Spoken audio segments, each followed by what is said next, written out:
नमस्कार मित्रांनो, मी active education YouTube channel मध्ये आपले शब्द सुमनाने स्वागत करत आहे। आपणासाठी एक महत्त्वपूर्ण ब्रेकिंग न्यूजचे स्पष्टीकरण करत आहे। जी ब्रेकिंग न्यूज तुमच्या भविष्यासाठी आवश्यक आहे अशा योजनेचे स्पष्टीकरण करत आहे। तर चला पाहूया बातमीचे स्वरूप आणि मुख्य बातमी काय आहे।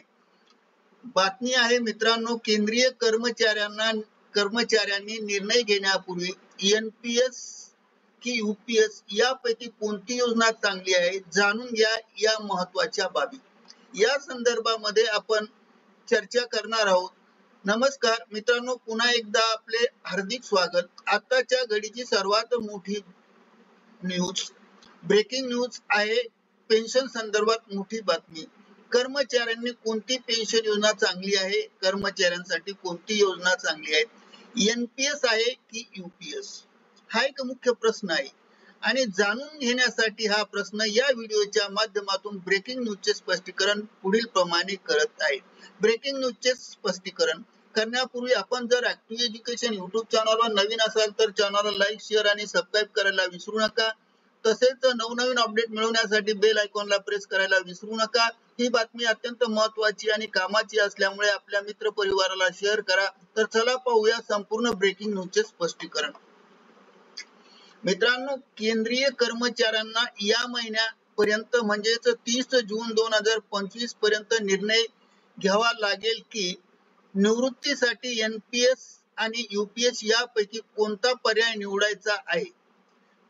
त्यांनी राष्ट्रीय पेन्शन प्रणाली एनपीएस यामध्ये राहायचे की अलीकडे सुरू झालेली युनिफाईड पेन्शन योजना यूपीएस हा एक चांगला पर्याय असेल। या दोन पर्यायापैकीचा उद्देश निवृत्तीनंतर कर्मचाऱ्यांना सुरक्षित आणि नियमित उत्पन्न प्रदान करणे आहे। परंतु ज्यांच्या रचनेत परतावा आणि जोखीमची पातळी खूप फरक आहे, अशा परिस्थितीत कर्मचाऱ्यांसाठी स्वतःसाठी योग्य योजना निवडण्यापूर्वी दोन्ही बद्दल माहिती जाणून घेणे आवश्यक आहे। येथे आपण दोन्ही पेन्शन योजनेच्या संदर्भात महत्त्वाची बाजू जाणून घेणार आहोत, ज्यामुळे एनपीएस किंवा यूपीएस यापैकी कोणती योजना चांगली आहे, तुमच्यासाठी चांगली असू शकते आणि ठरण्यास मदत होईल। गॅरंटी विरुद्ध मार्केट लिंक पेन्शन, यूपीएस सर्वात मोठे वैशिष्ट्य म्हणजे यात पेन्शनची हमी आहे। जर कर्मचाऱ्याने 25 वर्षे सेवा केली तर त्याला शेवटच्या पगाराच्या 50% पेन्शन अधिक महागाई भत्ता डीए निश्चितपणे म्हणून मिळेल। यापैकी 10 वर्षे सेवा करणाऱ्या कर्मचाऱ्यांना या योजनेत किमान 10,000 रुपये पेन्शनची हमी देखील मिळते। याशिवाय कुटुंब पेन्शन, महागाई नियमानुसार पेन्शनची वाढ, डीआर ची महागाई सवलत ही सुद्धा उपलब्ध आहे। तर या उलट एनपीएस ही बाजाराशी जोडलेली योजना आहे। यामध्ये पेन्शनची रक्कम कर्मचारी आणि नियोक्ता म्हणजेच सरकारने त्यांच्यासाठी केलेल्या गुंतवणुकीच्या कामगिरीवर अवलंबून असते। यामध्ये कर्मचाऱ्यांना निधी त्यांचा सरकारकडे बॉन्ड केलेला असतो आणि कॉर्पोरेट बॉन्ड केलेले गुंतवलेले पैसे असतात। हे पैसे बाजारात गुंतवले जातात, शेअर मार्केटमध्ये गुंतवले जातात। जर बाजार चांगला चालला तर परतावा चांगला चालू शकतो, पण बाजाराची कामगिरी चांगली नसेल तर परतावा कमी मिळेल आणि घसरणीच्या परिस्थितीत तोटा होण्याची शक्यता नाकारता येत नाही। कर्मचारी आणि सरकारी योगदान या संदर्भामधली माहिती जाणून घेऊया।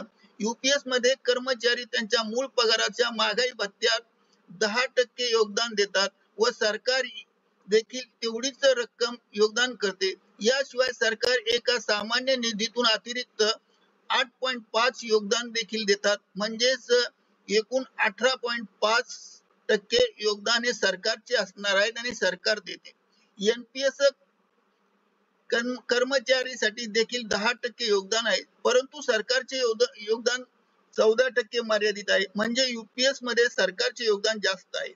यामुळे भविष्यात पेन्शन चांगली मिळण्याची शक्यता वाढते। जोखीम आणि स्थिरता, तुम्ही दोन्ही जोखीम टाळणाऱ्या गुंतवणुकीवर किंवा तुमच्याकडे निवृत्तीवर कमी वेळ शिल्लक असेल तर यूपीएस हा एक सुरक्षित पर्याय असू शकतो। म्हणजे तुमच्या नोकरीचा कालखंड कमी असेल तर तुम्हाला यूपीएस चांगली असेल। ही योजना बाजाराच्या चढ उतारामुळे प्रभावित होत नाही आणि यामध्ये पेन्शन देखील देण्याचे महत्वाचा हक्क प्रदान केलेला आहे आणि ज्या कर्मचाऱ्यांना सेवेत बरेच वेळ शिल्लक आहे, ज्यांच्याकडे थोडी जास्त जोखीम क्षमता आहे, त्यांच्याकडे एनपीएस चांगली ठरू शकते. अशा कर्मचाऱ्यांद्वारे बाजारात दीर्घकालीन नियमित गुंतवणुकीद्वारे चांगले उत्पन्न मिळू शकते, परंतु यात कोणतीही हमी नाही आणि म्हणून लवचिकता आणि बाहेर पडण्याची पर्याय. एनपीएस मध्ये गुंतवणुकीमध्ये बाबतीत लवचिकता आहे. कर्मचारी त्यांच्या गुंतवणुकीसाठी वेगवेगळे धोरण निवडू शकतो. उदाहरणार्थ ऑटो मोड किंवा ऍक्टिव्ह मोड यासाठी वैद्यकीय उपचार, मुलांचे शिक्षण आणि लग्न यासारख्या विशेष कारणासाठी आंशिक पैसे काढण्याची सुविधा उपलब्ध आहे.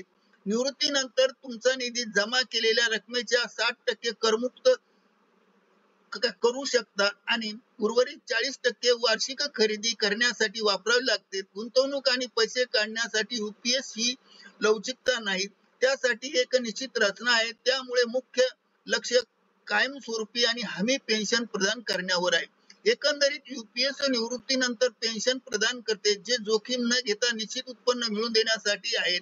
तर दुसरीकडे एनपीएस लवचिक आणि जास्त परतावा मिळण्याची संधी प्राप्त करून देते, परंतु उच्च परतावा बाजारातील हालचालीवर अवलंबून असतो. म्हणून कर्मचाऱ्यांनी त्यांची जोखीम घेण्याची क्षमता उर्वरित सेवा कालावधीत त्यांच्या भविष्याच्या गरजा लक्षात घेऊन त्यांच्यासाठी कोणती योजना अधिक आहे हे ठरवावे.